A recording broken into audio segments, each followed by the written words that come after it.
नमस्कार। कथावाचन के आज के अंक में हम लेकर आए हैं एक बाल कहानी जिसका शीर्षक है स्वार्थी दानव। मूल रूप से ये कहानी द सेल्फिश जायंट नाम से अंग्रेजी के विख्यात लेखक ऑस्कर वाइल्ड द्वारा रची गई थी। भारत के कुछ प्रांतों में 80 और 90 के दशक में चौथी कक्षा की हिंदी की पाठ्यपुस्तक बाल भारती में ये कहानी 21वें अध्याय के तौर पर शामिल थी। आशा है कि इस कहानी को सुनकर हम में से बहुत से लोगों की बचपन की यादें ताज़ा होंगी। आइए सुनते हैं स्वार्थी दानव कहानी अभिनीत की आवाज में।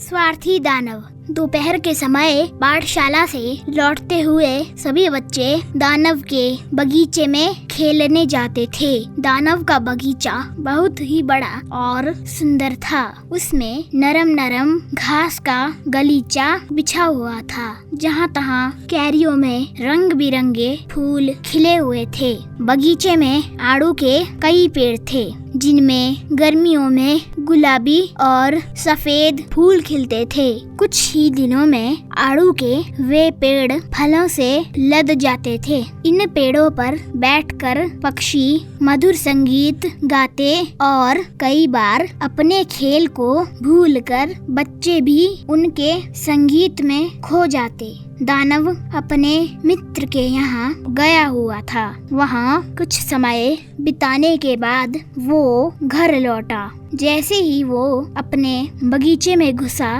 उसे बच्चे खेलते हुए दिखाई दिए। वो ऊंची आवाज में चिल्लाया, तुम यहाँ क्या कर रहे हो? बच्चों ने उसकी भयानक आवाज सुनी तो भाग खड़े हुए। ये बगीचा मेरा है और किसी को इसमें घुसने की आज्ञा नहीं है। मैं स्वयं इसमें रहूंगा और स्वयं ही इसके फल खाऊंगा, दानव ने चिल्लाकर कहा। उसने बगीचे के आसपास एक ऊंची चारदीवारी बनवाई और बाहर एक तख्ती लटका दी। उस तख्ती पर लिखा था, अंदर आना मना है। बेचारे बच्चों के खेलने का स्थान छिन गया। अब वे धूल भरी सड़क पर खेलते। कहाँ बगीचे की नरम नरम घास का गलीचा और पेड़ों की ठंडी छाया और कहाँ धूल भरी गरम सड़क। वे सोचते, बगीचे में खेलकर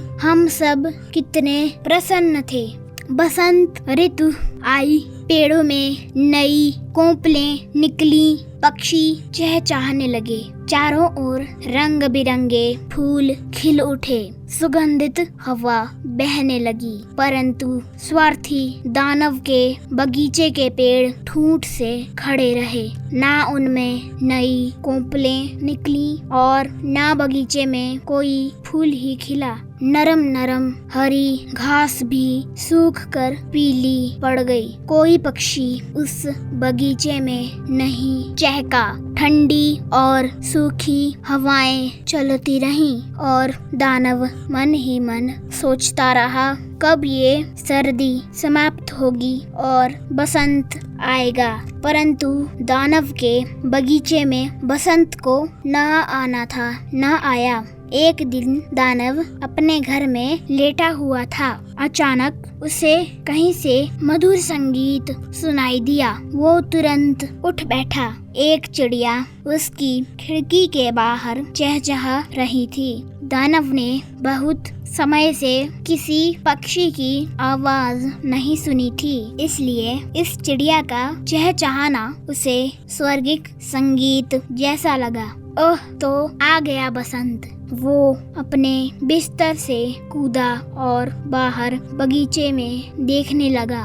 दानव ने अपने बगीचे में एक अनुपम दृश्य देखा। बगीचे की चारदीवारी में एक सुराख हो गया था। उसमें से बच्चे बगीचे में घुस आए थे। पेड़ों के आसपास बच्चे प्रसन्नता से नाच रहे थे और पेड़ों की शाखाएं झूम झूम कर उनका स्वागत कर रही थीं। पेड़ों में नई कोंपलें निकल आई थीं और कलियों से फूल झांकने लगे थे। चारों ओर रंग बिरंगे फूल अपने सिर उठाए मुस्कुरा रहे थे। पक्षी भी अपने पंख फैलाए एक डाल से दूसरी डाल पर फुदक रहे थे।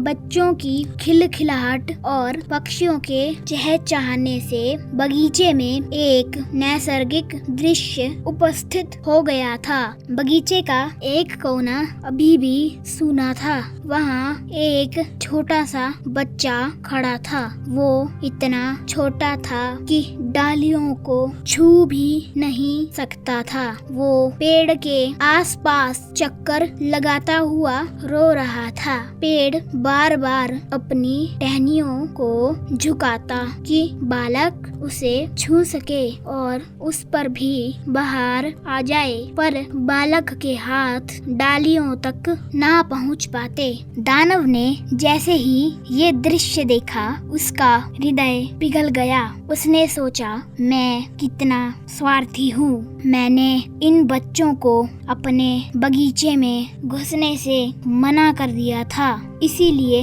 मेरे यहाँ बसंत नहीं आया। मैं ये दीवार तोड़ दूंगा और बच्चों को अपने बगीचे में खेलने दूंगा।